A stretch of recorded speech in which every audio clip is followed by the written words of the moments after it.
lumapit na caution sabi sir, tapos sabi, ninakawan po siya sa kanyang trailer truck.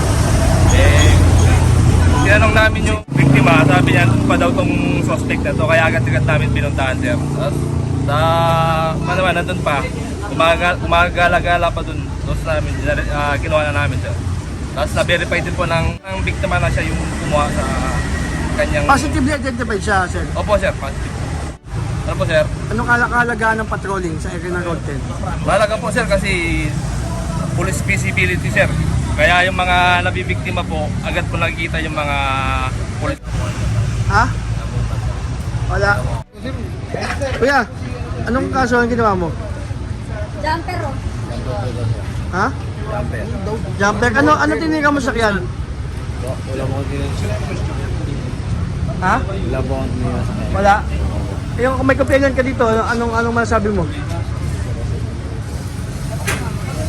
Ha? Wala. Dati ka na nakulong, kuya.